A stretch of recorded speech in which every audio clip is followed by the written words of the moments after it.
એના પછી આપણે જોવાનું છે simple past tense. Simple past tense એટલે સાદો ભૂતકાળ. આ પણ સૌથી મહત્વનો ટેન્સ આપણે કહી શકીએ છીએ, કારણ કે જે આપણે રાઇટિંગ સેક્શન આવે છે, ઈમેલ લખવાનો આવશે, બરાબર છે, રિપોર્ટ અમુકને રિપોર્ટ લખવો હોય તો રિપોર્ટ લખી શકે છે, પછી નિબંધની અંદર કોઈ વિઝિટના તમે કોઈ મુલાકાત લીધી છે એના કોઈ નિબંધ પૂછાઈ શકે છે. તો આ પ્રકારની માહિતી માટે તમારે કયા કાળનો ઉપયોગ કરવાનો રહેશે? સાદા ભૂતકાળનો ઉપયોગ કરવાનો રહેશે. સાદી અને સિમ્પલ ભાષામાં આપણે કહીએ ભૂતકાળ એટલે શું? તો કે વીતી ગયેલું. ભૂતકાળ એટલે કેવું? વીતી ગયેલું. તો આપણે કહી શકીએ છીએ કે જે ક્રિયા ભૂતકાળના સમયમાં પૂર્ણ થઈ ગઈ હોય તે ક્રિયા દર્શાવવા માટે સાદા ભૂતકાળનો ઉપયોગ થાય છે. શું? રિપીટ કરો તો. જે ક્રિયા ભૂતકાળના સમયમાં પૂર્ણ થઈ ગઈ હોય તે ક્રિયા દર્શાવવા માટે સાદા ભૂતકાળનો ઉપયોગ થાય છે. ઓકે, સિમ્પલ વસ્તુ છે, કોઈ જ પ્રકારની અઘરી વસ્તુ નથી. આપણે બોલતા જ હોઈએ છીએ કે ગઈકાલે હું બહાર ગયો હતો, બરાબર છે, તો આવી રીતે આપણે માહિતી આપી શકીએ છીએ કે અમે ગઈકાલે મંદિરે ગયા હતા, અમે કાલે આ જમ્યા હતા, બરાબર. તો એ ભૂતકાળની જે ક્રિયા છે, જે રીતે આપણે એનો ઉપયોગ ગુજરાતીમાં કરીએ છીએ એ જ વસ્તુ આપણે ઇંગ્લિશમાં યુઝ કરવાની છે. માત્ર ને માત્ર જે ક્રિયાપદ છે એ ક્રિયાપદના આપણે ભૂતકાળનો ઉપયોગ કરવાનો રહેશે. ખાસ વસ્તુ આમાં તમારે યાદ રાખવાની છે કે ભૂતકાળને ઓળખવો હોય તો ઓળખવા માટે તમારે એના કીવર્ડ્સ આપેલા છે, અને કીવર્ડ્સ તમને કદાચ યાદ ન પણ આવે અથવા તો ન આપેલા હોય તો એમાં જે ક્રિયાપદ આપેલા હોય એ ક્રિયાપદના આધાર ઉપરથી તમારે ભૂતકાળના વાક્યને ઓળખવાનો રહેશે, અથવા તો ભૂતકાળના વાક્યો જ્યારે લખવાના હોય ત્યારે આપણે ક્રિયાપદને ભૂતકાળના રૂપમાં દર્શાવવાનું રહેશે. તો જ તમે કહી શકો છો કે એ ભૂતકાળમાં દર્શાવેલું છે. ઓકે, નહીં તો તમે કોઈ વાક્ય રચનામાં અથવા તો ક્રિયાપદમાં ફેરફાર કર્યો તો તમારી વાક્ય રચના છે અથવા તો તમે જે કહેવા માંગો છો એ વસ્તુ ખોટી પડે. ઓકે, સો સાદા ભૂતકાળમાં આપણે કયા કયા કીવર્ડ્સનો ઉપયોગ કરવાનો છે? યસ્ટરડે એટલે કે ગઈકાલે, last night, last month, previously, before અને આફ્ટર. જેમાં બે વાક્યો આવશે ત્યારે બિફોર અને આફ્ટર નો પણ ઉપયોગ થાય છે. ઓકે, યસ્ટરડે એટલે શું?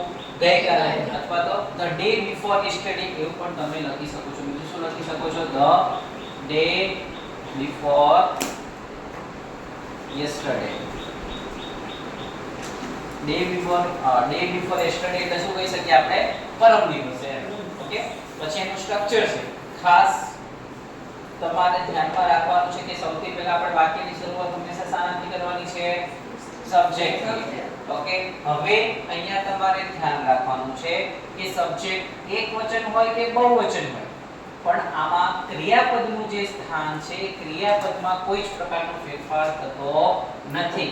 એટલે કે ક્રિયાપદ દરેક પ્રકારના સબ્જેક્ટની સાથે ભૂતકાળના ક્રિયાપદનો જ ઉપયોગ થાય છે, જેને આપણે વર્બ ટુ તરીકે ઓળખીએ છીએ. ઓકે, સો વાક્ય રચના શું આવશે?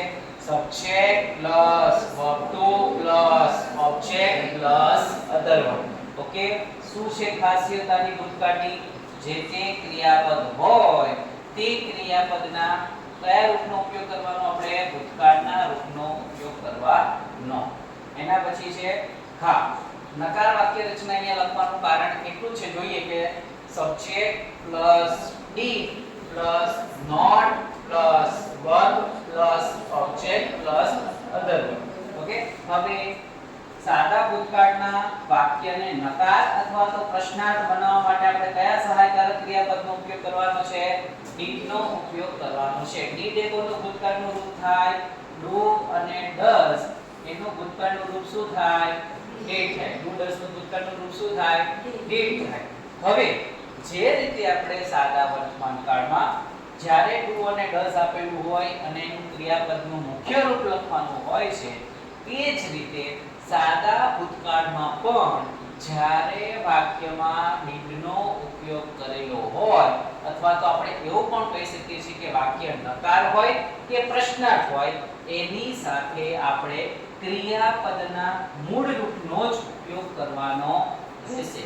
ક્યારે ક્રિયાપદના મૂળ રૂપનો ઉપયોગ કરવાનો? સાદા ભૂતકાળમાં જ્યારે વાક્ય નકાર હોય અથવા તો પ્રશ્નાર્થ વાક્ય હોય ત્યારે ક્રિયાપદના મૂળ રૂપનો ઉપયોગ થાય છે. શું કારણ છે એનું?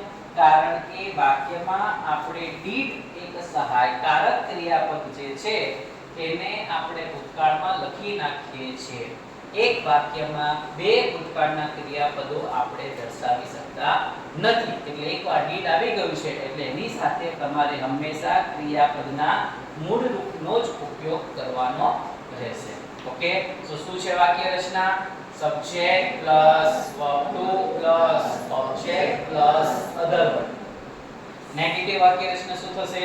subject plus did plus not plus verb plus object plus other word. અને ડબલ એચ ક્વેશ્ચન માટે double H question plus did plus subject plus verb plus object plus other word plus question. શા માટે આપણે લખવું પડે? 3 માર્ક્સના જે double H question પૂછાય છે તેમાં આપણને ખ્યાલ હોવો જોઈએ કે ડબલ એચ ક્વેશ્ચનની વાક્ય રચના શું થાય છે. ઓકે, એના પછી આવશે આપણે એક્ઝામ્પલ જોઈએ એટલે તમને વધારે ખ્યાલ આવશે કે શું લખેલું છે. My mother cooked masala rice. હવે આ શું છે? આપણે અહીંયા ઘડી ક્રિયાપદના કયા રૂપનો ઉપયોગ કર્યો? ભૂતકાળનો ઉપયોગ કર્યો. cooked એનું મૂળ રૂપ શું થાય છે? cooked. cookનું મૂળ cook એ શું છે? એનું મૂળ રૂપ છે. તો એને આપણે ભૂતકાળમાં દર્શાવવાનું હોય તો ભૂતકાળમાં દર્શાવવા માટે આપણે એનું શું કરવું પડે? ભૂતકાળનું રૂપ લખવું પડે. cookને ed ફોર્મ લગાડો એટલે ક્રિયાપદનું કેવું થઈ જાય? ભૂતકાળનું રૂપ થઈ જાય. એટલે શું આવશે? આપણું સેન્ટેન્સ શું લખ્યું છે? My mother cooked masala rice. ગુજરાતીમાં આપણે કેવું હોય તો તમે શું દર્શાવી શકો છો? શું કહી શકો છો? મારી માતાએ મસાલા ભાત બનાવ્યા. બરાબર છે? એ શું થઈ ગયું? ભૂતકાળનું રૂપ થઈ ગયું. પછી નેક્સ્ટ સેન્ટેન્સ છે the students made project on solar system last year. બરાબર છે? અહીંયા શું આવ્યું? made. made એટલે મૂળ રૂપ શું થાય? made નું મૂળ રૂપ શું થાય? make થાય. શું થાય? make. make, made, made. Okay, so the students, જો અહીંયા માય મધર કેવું છે? એક વચન છે. હવે એક વચન હોય તો પણ ક્રિયાપદના કયા રૂપનો ઉપયોગ કર્યો આપણે? ભૂતકાળના રૂપનો ઉપયોગ કર્યો. બહુવચન હોય તો પણ આપણે ક્રિયાપદના કયા રૂપનો ઉપયોગ કરવાનો છે?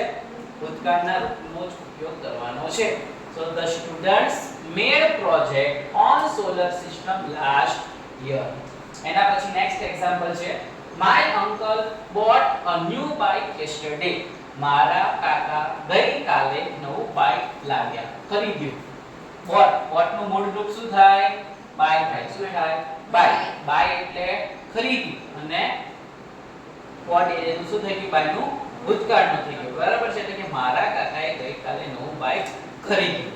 એના પછી નેક્સ્ટ એક્ઝામ્પલ છે નેગેટિવ ફોર્મમાં છે the principal did not announce the holiday. announce એટલે શું કરવું? જાહેર કરવું. હવે અહીંયા આપણે વાક્યમાં શાનો ઉપયોગ કર્યો છે? did નો ઉપયોગ કર્યો છે. did સાથે આપણે કેવા ક્રિયાપદનો ઉપયોગ કર્યો?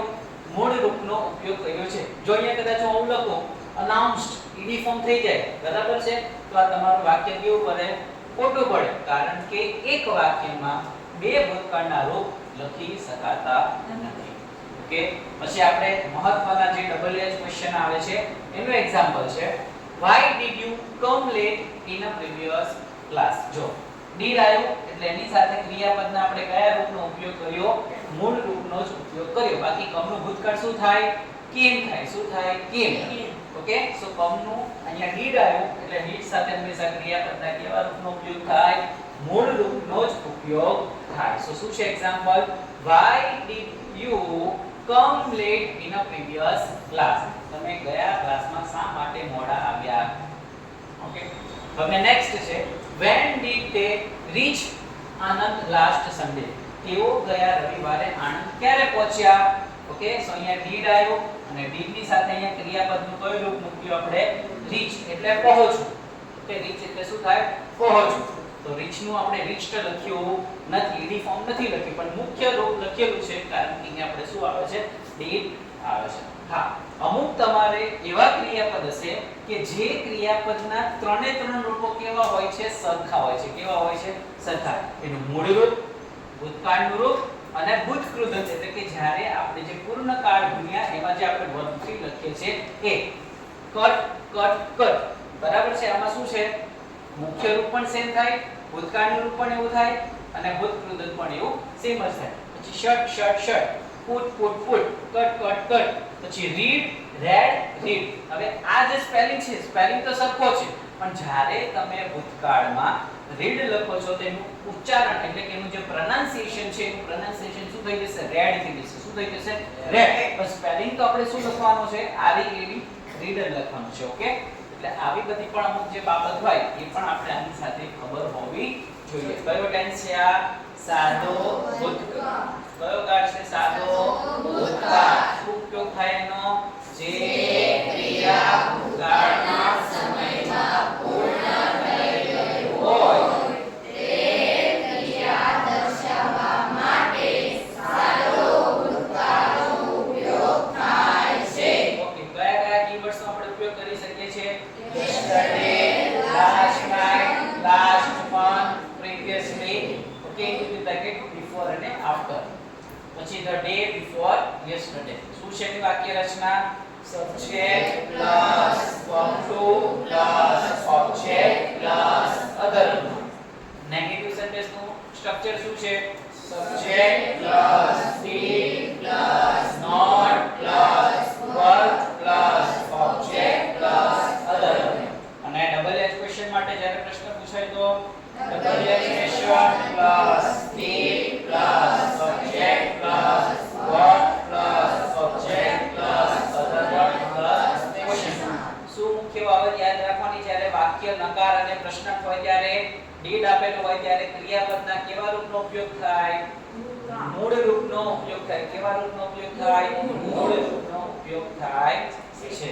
ઓકે, તો આપણે આવતીકાલે આજે જે ટેન્સ છે એ કમ્પ્લીટ